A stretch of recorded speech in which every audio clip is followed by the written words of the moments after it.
It's there. It's another jarring cacophony, and it can only mean one thing. It's the Power of Three podcast on day 4 of our November Mega Book Marathon. I'm Kenny Smith, and I'm joined by my co-conspirator, fellow book lover, and generally all-round sound bloke, currently wearing a Superman t-shirt. Yes, because I am the Man of Steel. Yes, David Steele here. Hello, everyone. Welcome back. Thank you for joining us. Day 4.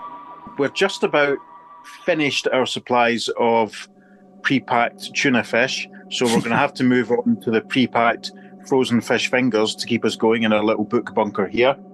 I think there was more chocolates when I went to my bed last night than there was this morning. If I didn't know better, I'd swear that someone else had been eating them. I don't know. I'm not pointing any elbows at Kenny, but there you go. Oh, I mean, I can't believe you said that. I mean, I've been too busy looking at the custard supplies to go with our fish fingers. Oh, I see what you did there.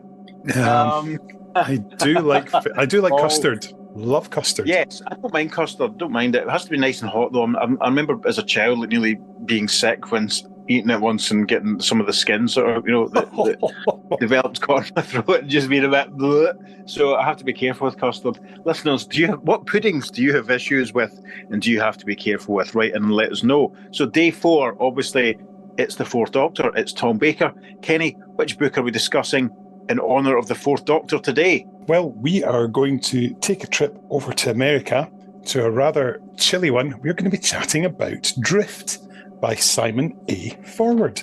And this is a novel that was originally published in February 2002 and was BBC Past Doctor Adventure number 50. Gosh. Listeners, once again, this is one that I haven't read. Yeah, what can you do? So Kenny's going to do most of the talking about this one. So who's in this one with the Doctor? Who's travelling with him on this one? It's the Doctor and Leela. And right. They arrive in a rather chilly setting. They're going to arrive in, well, they're not going to arrive. They do arrive in New Hampshire during the winter, and there's plenty of snow around, and they meet some military-type people.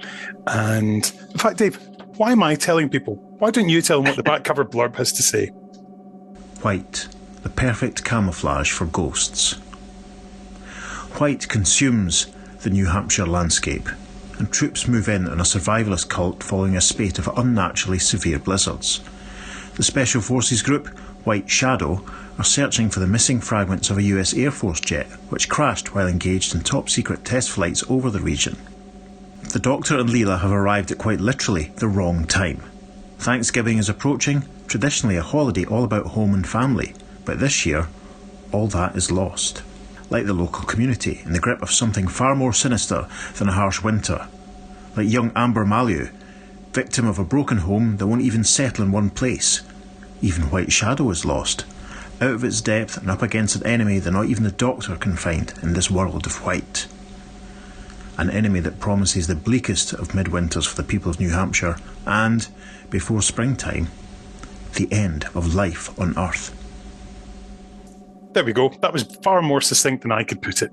But yeah, this is great novel. I'm a big fan of Simon's work. Of course, we got to meet him down at Novel Experiences. Of course. Remind the listeners which other books he's written. Well, Drift was his first book. He wrote the novella Shell Shock for Telos, and he also had Emotional Chemistry published by BBC Books. And you might also know his work for Big Finish, as he wrote a couple of audio plays, including The Sandman, and also, you remember that one, Sixth Doctor and the Galliari? I do remember that one, quite an early one, yeah. Yep, and he did its sequel, Dreamtime, which had the Seventh Doctor, Ace and Hex. Yes, of course, yes. Oh God, they are that. It's going back a bit. Gee whiz. Yeah. Gee whiz. Yes.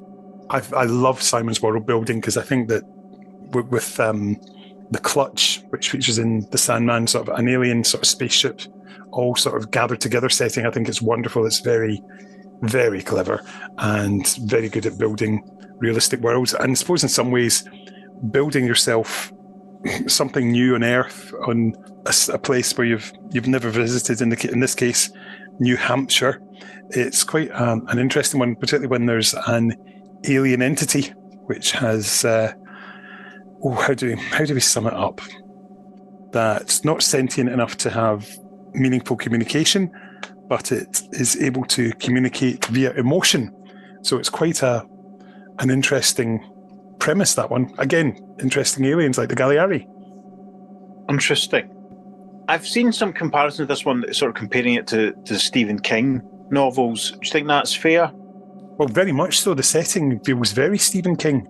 And just that isolated village kind of thing, just out in the countryside where everybody's out on their own, and there's ice storms which flare up. So there's, as a result of the alien. So I think it's it's different. Right. It's very different.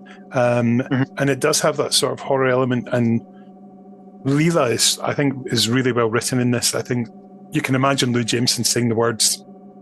Right. And I think my favourite moment is when the Doctor gets drunk to try and stave off some alien naughtiness. I suppose it's sort of like, it's taking the ginger beer stuff from the Android Invasion or ginger pop and taking it one step further, isn't it? Okay, interesting. No, it's interesting to think about, like, Leela being in, because when you think about it, Leela was in quite a few books from the BBC. You know, she all the Chris Boucher ones, obviously, and then was it Eye of Heaven in this one? Because I don't think Virgin used her in any of their missing adventures. So it's good that the BBC gave her a better crack of the whip, so to speak. But yes, we've probably rambled enough. Shall we hear from Simon? Yes, let's head over to the south of England, down towards Cornwall, Penzance way. Hi, I'm Simon Forward. I'm the author of a number of Doctor Who novels and audio dramas and whatnot. And today we're here to talk about Drift, my debut novel. Well, there we go. And it was also number 50 in the past Doctor Adventures. Yeah, I'd actually forgotten where it came, so I guess double milestone in that case. Well, tell us a wee bit about the origin of it, because I believe it wasn't originally planned for the Fourth Doctor and Leela.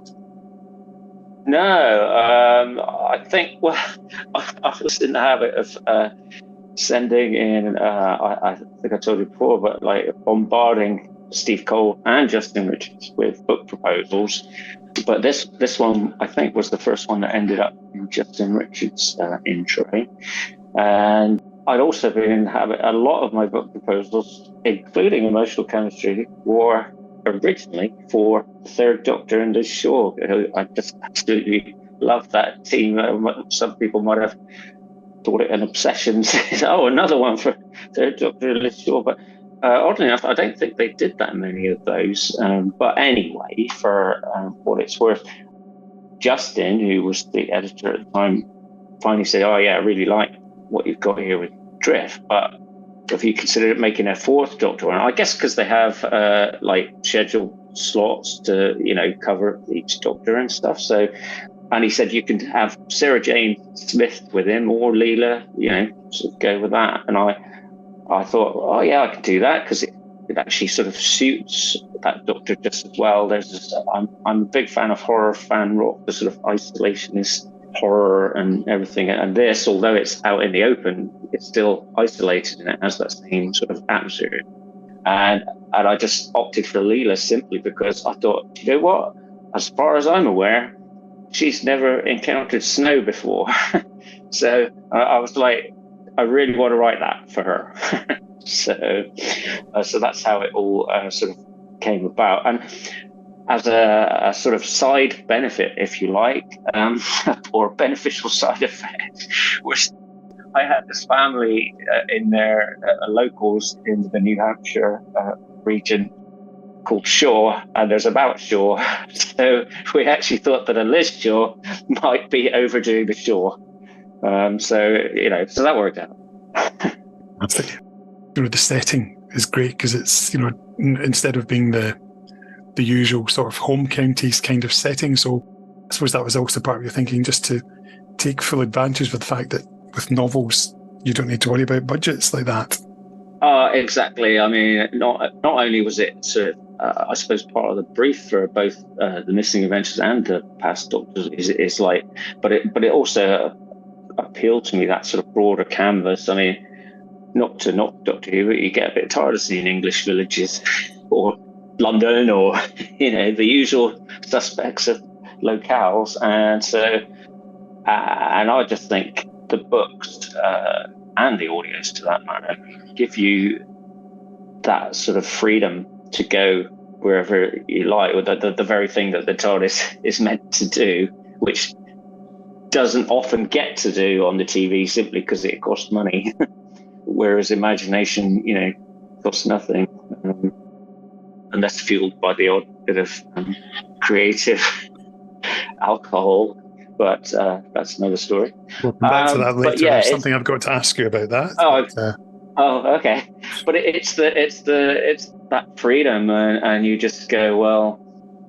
I mean, I'd never been to the States at the time, so it was a real sort of step of imagination in that respect. But I like to exercise my imagination like that. So, and I don't think, no disrespect to you north of the border, snowy Scotland wouldn't have quite done it for me, even though that would be an equally potent setting in terms of atmosphere and weather. No offence taken, Simon, none whatsoever. We've got a military organisation in there as well. It's very much, it could have been units, but the fact the Doctor just uses his unit pass, and I suppose that's a great bit of shorthand, almost psychic paper before that was the thing. Yeah, actually, I'd only just re-looked at that, and I'd sort of forgot that was in there. But yeah, I definitely wanted a sort of separate military outfit. Gave me a chance to come up with my own sort of set of characters, but yeah, you could sort of look at them as a sort of they probably had connections with units, but they were more. I envisaged them as more sort of, rather than the people defending the Earth against unnatural or strange things, they were more the sort of underhand, secret, like mucking about with alien artifacts and whatever. You almost create an organisation that does that. Oh no, hang on, that's been done. Yeah. I mean, it's probably been done multiple times by now, but at the time, I mean, I really wasn't that familiar at the time with what other people were doing. So I was kind of like carving out my own little corner of the Doctor Universe, ideas that had been cooking for a while, and then sort of coalescing in these novels.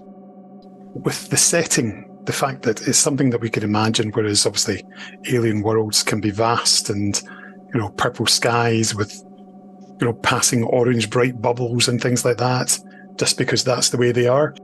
But in terms of this, the world building was pretty much done for you, because we all know what a snowy forest looks like and what a snowy lake looks like, log cabins, a town covered in snow. I suppose that's something of a bit of a shorthand that helps you to sell it.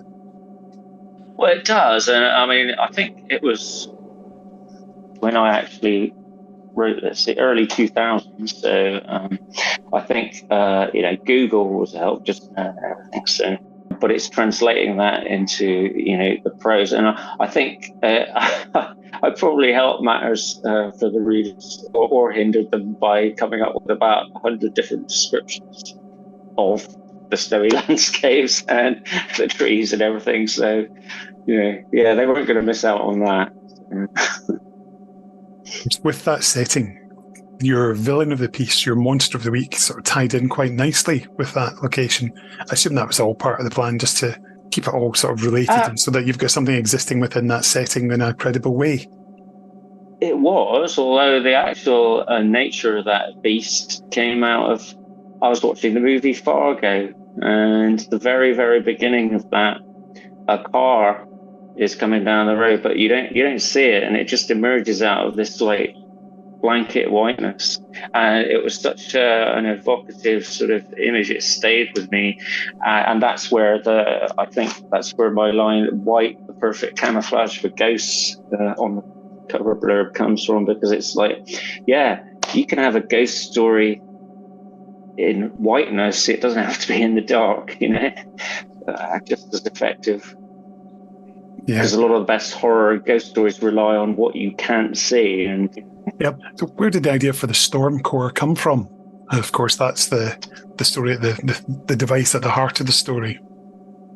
Yeah, I mean, in a sense, it's a bit of a MacGuffin, but actually, I was wanting something for them to be like mucking about with and experimenting with. A lot of that is stuff that happened, if you like, before the novel started. But I happened to have another story idea which I sort of poodled about with years before, and I just said, oh, it could be that, and that was to do with some sort of psychic weather control gubbins, but this device sort of had to sort of fit with what I wanted to do with drift. So I thought, well, I'll throw it in there because if it looks likely to work, use it. So I suppose that's the thing with the ice creature. It's something that's there by circumstance. It's not because it wants to be, and you've got an element of sympathy with it. Yeah, I don't. I mean, it's not the only thing I've done in that. I don't really like to deal in sort of cut and dried, black and white, good and evil, and even the nastiest villains have their own perspective on that. They usually, unless they're in a pantomime, don't actually think they're evil anyway. So, but the nature of this creature just appealed to me more because it was just the idea of, well, it's not actually out to do anything bad. It's not out to take over the world. That's just, it's just being. And, an unfortunate effect of its existence, because it's inimical to other life, is that, oh dear, it's crystallizing everyone and changing them into it. So how did you find writing for this Doctor and Leela?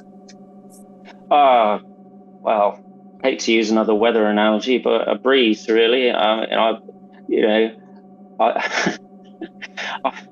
grew up with them. I mean, Tom's voice, particularly. I think I vaguely recall rewatching Horror of Fang Rock because Tom has several sub-eras, if you like. There's different shades of Tom, and I definitely wanted to channel that one where he's like sort of a little more, what should you say, moody and somber. And I mean, the voices are in my head in a non sort of lunatic way. You can tap into them, and you don't actually have to rewatch any of those episodes if you've grown up with them that much. So when you're sticking these characters in any kind of new situation, their voice, their dialogue, just the way they're experiencing it, which that goes into prose, it's all kind of already there, embedded in my brain. Yeah, the thing that made me laugh, and harking back to your alcohol mention earlier on, is the fact that the Doctor at one point downs a dozen whiskies, and they've all got to be at least 12 years old. And part of me was thinking, that's very probably akin to what Tom Baker himself was doing in the real world at the time as well.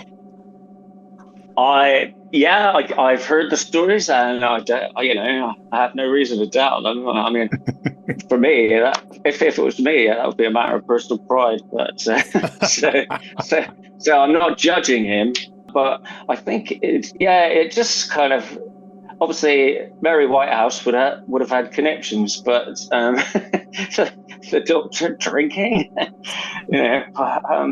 but it just struck me as sort of typically offbeat kind of, and quite Doctorish thing to do if we remove our own sort of social laws and everything from it.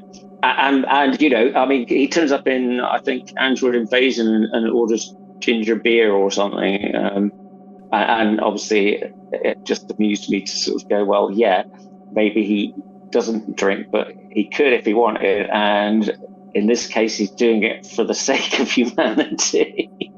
Yeah, drink alcohol, save the world. Yeah, which, if I have a mission in life outside of writing, that would be all right. So. Yeah, I can think of worse ways to save the world. So, yeah, it's a lot easier as well, probably. Not that we're in any way encouraging irresponsible drinking. No, absolutely. Drink responsibly, folks. Absolutely. How did you find creating your own characters? Because I'd imagine that anytime there's military characters going to Doctor Who, straight away you're going to be compared with Lethbridge Stewart, Captain Yates, Sergeant Benton, or Brigadier Bambera. Right, yeah. Well, one of the things I decided from the get-go was that they're not going to be anything like them. So it's kind of like you set off with not a negative view, but it's just like, right, these are all well and fine in the TV show, but I wanted, well, and the other thing is that I was kind of reacting to often what you get other than the Bentons and the Yates and the Lethbridge Stewarts, Van Berens, soldiers in Doctor Who, get a raw deal of it. Generally, they're like, oh, there's that bloke. He's going to get stepped on by the giant robot. We didn't really know him. We some extra doing his best and everything, and we really didn't even have a sketch of who these people were. They were literally just like red shirts, effectively. And so one of my missions with this was that, and I went to a town in two different respects. On the one hand, I thoroughly researched just military cold weather operations. Go onto the US Army website and just ridiculous lengths to go to. But also I drew up my cast, if you like, and so you don't really get a sense of all of them in Drift, but I had a firm idea of most of the platoon as to who these characters were. And it's not the sort of thing that you then dump wholesale into the novel, but it's to give you that idea, so that if you know who they are, and you could give a little bit of personality, a little bit of color whenever that particular soldier turns up. I mean, it's been argued that I overdid it, and I probably did, just like with the snow. But I feel that I would have rather gone that way. Give these poor people who are doomed to die, probably most of them, some little sort of, so that you get at least a little bit of connection. I mean, obviously, you can't have them all have sort of full character profiles and everything, because it's only an 85,000 word novel. It's not like George R.R. Martin or only. I do like the way you said that so casually. It's only an 80.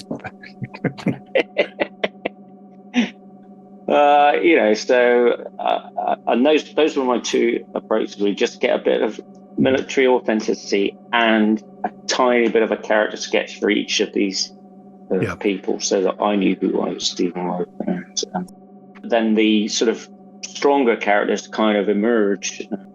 It's just when you mentioned there sort of doing your research into military procedures, I think you had a look at UFOs and how they were sort of dealt with by the military at the time as well. I don't remember researching this a lot, but I have had some history of, like, I used to have the Unexplained magazine, used to watch, well, actually another big influence on this was the X-Files, which I guess that really sort of fed into that side of things with the UFOs and whatnot. I think when you tie that with the sort of authentic military research, it just seems a little more credible, even though it's a fantastic scenario and everything, but it's just building that credibility into it. Yeah. So you mentioned this was your first novel. How did you find disciplining yourself to work your way through it? Did you work with daily targets or weekly targets and things like that? Well, the funny thing is that I seem to, as I said, I think I first sent the proposal in to Steve Cole, and then they had the changeover of editors. And whilst I was waiting to hear back about it, I just thought, I'm going to just press on and write. So I ended up writing half of it before I knew it was going to get the go-ahead. So it began really as just something I wanted to do rather than a job, if you like. So when it became a commission, there was the first sort of wave of like, hey, childish excitement, glee. And then it was a case of settling down, oh crap, now I've got to write this and make it really good. So there was some element of pressure, and that's where the discipline had to kick in. I sort of had to still enjoy what I was doing, but also take it a bit more seriously, kind of thing. So I think there was a little pause while I got my act together, and then kind of entered that sort of quite decent sort of self-discipline thing where you're going to write, I'm going to write this much a day, and we're going to get that chapter sorted. So because back in those days, I was, and from then on, I never ever missed a deadline. That's changed since, but back then it was like one thing. Right, I'm definitely going to get it done by whatever deadline they gave me, and so there was like a real sort of galvanized mentality at work there. So, is it true that when you were writing this book, you actually lived near a village and reservoir by the name of Drift? I did indeed. Yeah, it's quite a well-known sort of local spot. People go to like picnics and stuff. And the funny thing is that all my local friends down here in Cornwall, the first thing they would ask is, "Well, is it set at the reservoir?" And I'm like, "Not quite." But yeah, so didn't really play into my thinking, but it's like it's a nice just coincidence. a funny, yeah, love it. Nice little anecdote to throw in at parties. What did you think of the cover when you first saw it? It's one of those ones that just, for some reason, I always associate BBC books with a white cover as being something special. So yeah, because there weren't that many, and I think Father Time, Infinity Doctors, as the white, right, yeah. Fear Itself. That's right. I forgot. Yeah, but yeah, when I first saw it, I thought it was very good, but they'd put like Arctic landscape behind this. And even Justin Richards said, "Yeah, this isn't right."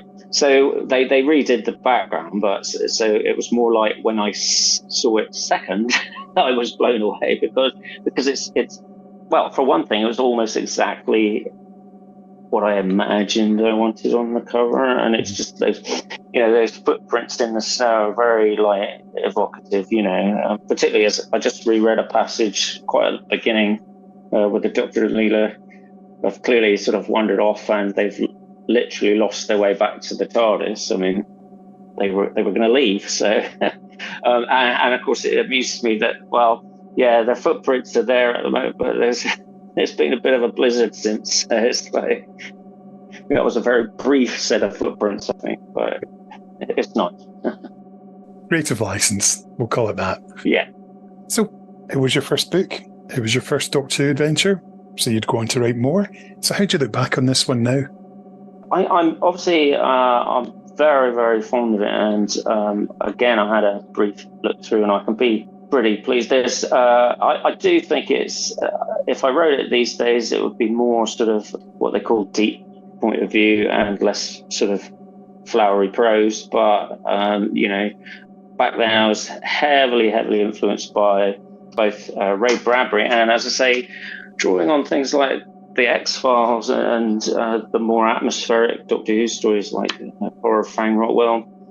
To convey that kind of atmosphere in a book, you are kind of relying on prose, and the story sort of is really rooted in that atmosphere. So it was quite important.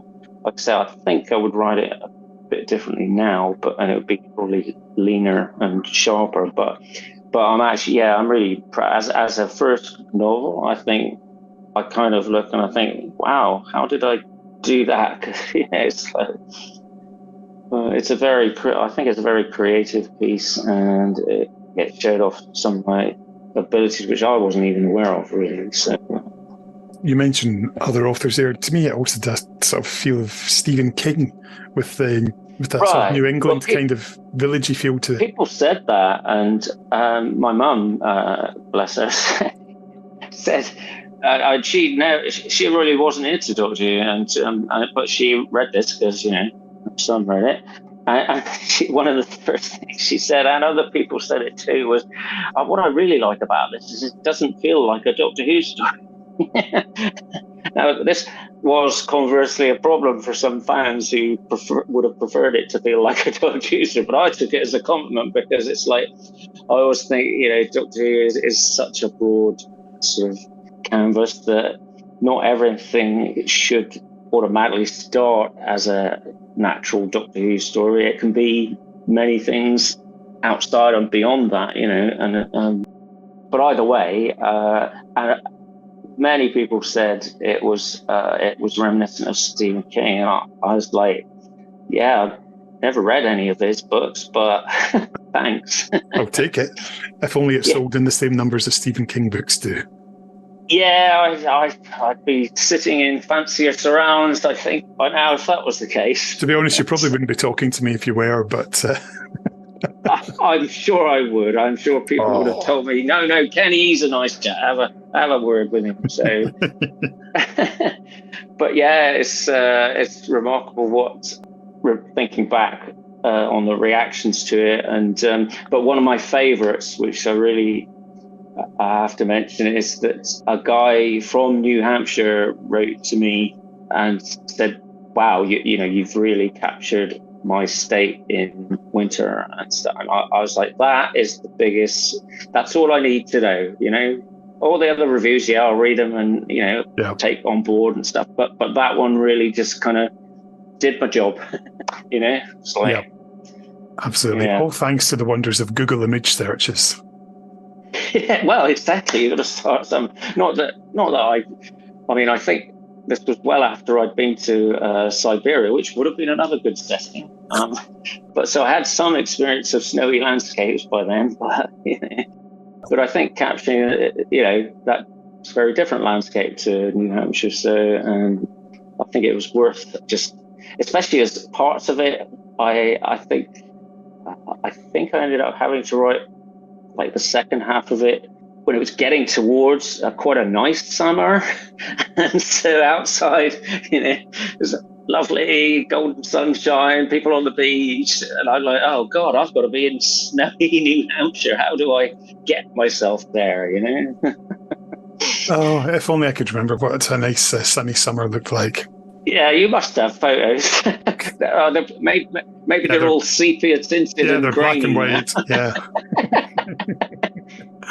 Oh, fantastic. But I have to say, I just have to add one thing. In fact, more recently, I went to Cardiff as part of a sort of Candy Jar Books event for the Lethbridge Stewart books, and it so happened, dream come true, Louise Jameson was there, and I was all like sort of famished and like, but I thought, I'm not going home until I've talked to her, I can't go back. So I summoned up the Spanish girl and talked to her, and I have to say about how she'd long been a favourite companion, as Leela, and that I had the honour of writing for her character.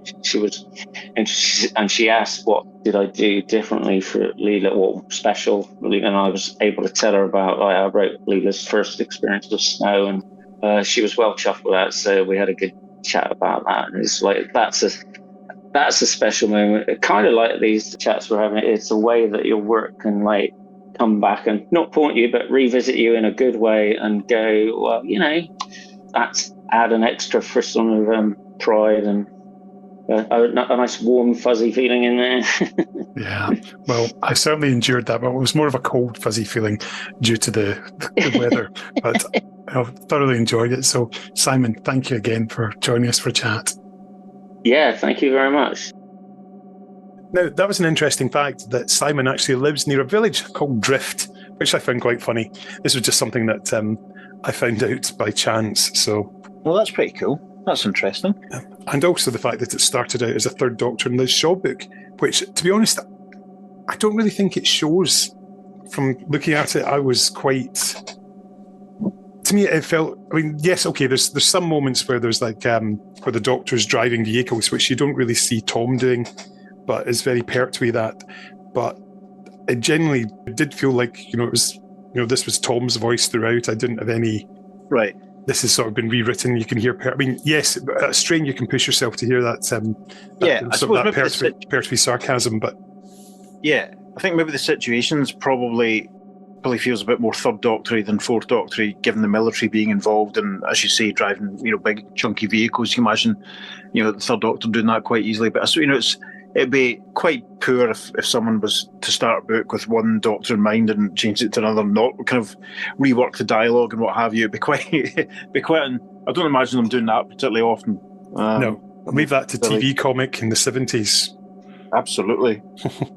But shall we have a quick check-in with our copy of I Who 3, the unauthorised guide to Doctor Who novels and audios, to hear what they had to say about Drift? Yes. Yeah, let's have a look. Okay, and they say, at the end of the day, imagine you're playing dodgeball and get presented with two targets. You fail to properly focus and impotently sail the ball straight between them. That's essentially the problem with Drift. On the one hand, it's a militaristic thriller involving the White Shadow Group. On the other, it's styled after Stephen King's quiet, moody, pedestrian New England stories. As both of these threads get equal emphasis, the muddled result spares little time on the Doctor and makes Leela become almost non-existent for long stretches. Best described as, some people wander in the snow and occasionally get frightened. Drift ends in a white haze, much like its name implies. I think that's a little harsh. It's not one that I've read, so I can't comment, but that's a bit, that's not very nice, is it? It's not. I enjoyed it. I think it's a good read, and I do think the Doctor and Leela are in it more than that review would imply. We haven't mentioned the cover yet. No, the cover's, how should we say, effective in its minimalism, isn't it? Very much so. We've got the TARDIS sitting in a snowy field and some trees in the background and some footsteps leading from the door, but it looks like there's like a snowy haze, as if there's like a snowstorm ongoing. And for me, it's a beautiful one. I mean, I think that would work almost as a poster. You could, like a movie poster, you could see that as a, almost like for a Christmas special. Yes, you can see it on the front of the Radio Times, or to use that 2010s terminology, you can see it as the iconic image of an episode very easily. I would have had the scarf caught in the door or something, just to tell people it was a Fourth Doctor story. I think it's distinctive. That might have been a bit. Yeah, it's very, very stylish. And I was actually, it was a cover that I was aware of, but because I hadn't read the book, I don't think I've got a copy of that one. I was surprised when you told me it was a Fourth Doctor, because you'd think with Tom being so popular, they would have put him on the cover to try and hunt a few more copies. But not to worry. No, it looks good, and hopefully a few people might consider going out and tracking a copy down, because I would say it's a good read, and for me, it's one of those Fourth Doctor books that just goes under the radar, and that's a reason why I picked it, because I think it's an enjoyable read, and it deserves a little bit more love than perhaps it gets. Absolutely. So there we go. That's us, day 4. Right. We'd better give our socials a plug, because if you want to have your say on this book, you can put it on our Twitter at Power of 3 Pod, and our Facebook page, which is alive. You can always message myself. I'm at Finished Zine. And I'm on Twitter at David Steele, DAVADSTEEL. So yeah, let us know what you think of Drift. And Kenny, what are we going to play it with today? Well, Dave, because the cover is all covered in snow, I was feeling a little festive when I looked at that. And, there's something that we don't particularly get as much of as we used to do when we were younger, and that is, of course, snow. And, I mean, in my mind, December the 25th was always a day where outside you could go into the garden, you could build a snowman and do whatever.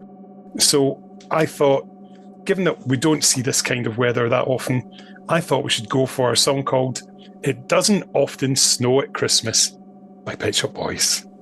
Another gratuitous plug. Boys. It's always the Pet Shop Boys. Okay. Now, funny story, actually, I remember when I first moved into my flat, when I got up in the morning of the first Christmas day that I spent it, before my dad came out and picked me up to bring me through to Paisley for Christmas dinner, it had been snowing, and it was a lovely feeling just to open the curtains and my first Christmas morning, my own place, and see it was snowing. Lovely. I was thinking you're actually there, but you're leading us towards walking in a winter wonderland or White Christmas. So that'd have been quite funny for the 4th of November, with the Christmas decorations up. We're not far away. That'll do. Right, listeners, we'll see you tomorrow for Doctor number 5. You will indeed. Bye-bye. Christmas is now.